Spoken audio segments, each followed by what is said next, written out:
Hi all. Today we are going to see one of the important topics and aspects of English language. What is grammar and its types?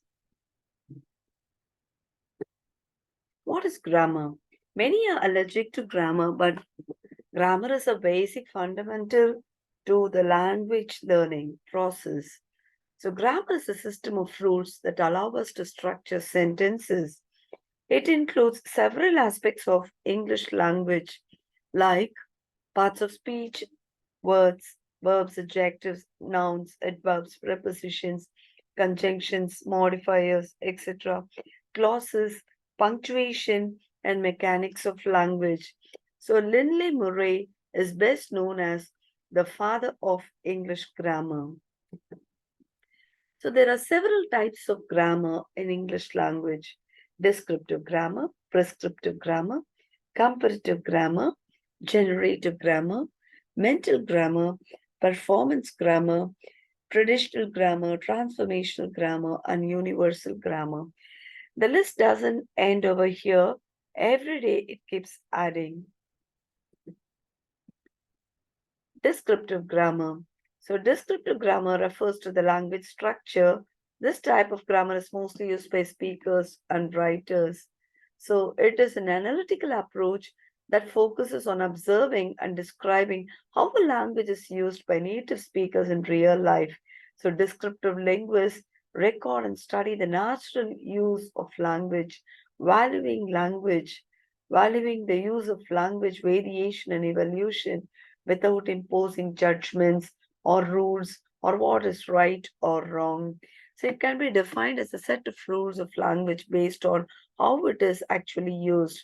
So there is no right or wrong in the descriptive grammar like the prescriptive one. So, for example, in everyday spoken English, one might hear sentences like, "Who are you going with?" This sentence ends with a preposition which might be considered incorrect by the prescriptive grammar standards. However, in descriptive grammar, this construction is accepted as it reflects common usage. The next one to see is prescriptive grammar. Prescriptive grammar is also refers to the language structure similar to this descriptive, but the only difference is that it is based on how a language should be used. It prescribes rules. In this type, there is right and wrong language is also there. So these rules actually a standard of set of rules of grammar to be followed. It sets these rules. It prescribes rules. Prescriptive grammar deals with the setting guidelines and rules for how a language should be used. So, this approach prescribes language standards and focuses on the proper, formal, and correct use of language. Prescriptive grammar sets norms for grammar, punctuation, syntax, and usage, and it is often found in grammar books, style guides, and educational settings. For example, a prescriptive grammar rule states that one should not end a sentence with a preposition as deemed incorrect by prescriptivists. An example, whom are you going with? According to the prescriptive grammar, the corrected sentence should be, with whom are you going?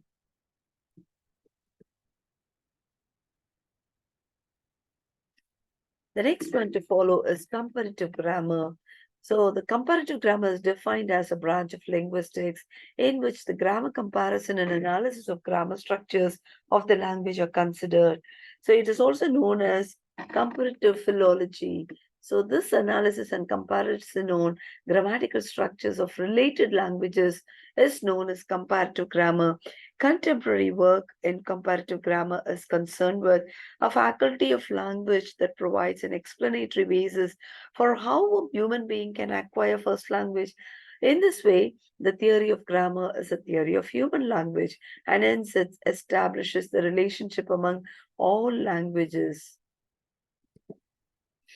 Generative grammar. It is a part of linguistic theory. It is one of the most influential.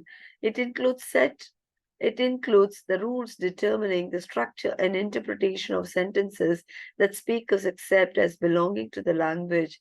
Simply to put it, a generative grammar is a theory of competence, a model of psychological system of unconscious knowledge that underlies a speaker's ability to produce and interpret utterances in a language. So uh, it includes the study of sound pattern, which is also called as phonology, morphology, semantics, and syntaxes. Mental grammar. This is also called as competence grammar and linguistic competence. It is a generative grammar which is stored in the human brain that allows a person, speaker, to produce language which can be understood by another person. So the generative grammar stored in the brain allows a speaker to produce a language that the other speakers can understand, and this is called mental grammar. All humans are born with the capacity for constructing a mental grammar given a linguistic experience. This capacity for language is called the language faculty. The concept was successfully proposed by American linguist Noam Chomsky with one of his literary work called Syntactic Structures. Performance grammar. The concept of performance grammar was used by Noam Chomsky in the year 1960. So it is a description of syntax of English as it is actually used by speakers in dialogues. So it centers attention on language production. It is the general belief that the problem of production must be dealt with before the problems of reception and comprehension can properly be investigated. It is actually used to indicate the actual usage of language in concrete situations. So it is used to describe both comprehension and production of a language. Traditional grammar. So the set of rules which describes the structure of language in which it is usually taught in schools are called traditional grammar. So the collection of prescriptive rules and concepts about the structure of the language. So we say that traditional grammar is prescriptive because it focuses on the distinction, that is the distinction between what some people do with the language and what they ought to do with it according to the pre-established standard. Generally, traditional grammar is prescriptive because it focuses on the distinction of what people thought to do with the language structure and actually what they are doing with. The chief goal of traditional grammar, therefore, is perpetuating a historical model of what supposedly constitutes a proper grammar. Transformational grammar. It is a theory of grammar that accounts for constructions of a language by linguistic transformations and in phrase structures. In transformational grammar, the term rule is not for a precept set down by a external authority, but for a principle that is unconsciously yet regularly followed in the production and interpretation of sentences. A rule is a direction for forming a sentence or a part of sentence which has been internalized by native speaker. Transformational grammar is also known as TGG, Transformational Generative Grammar. Universal grammar, the system of categories, operations, and principles shared by all human languages and considered to be innate.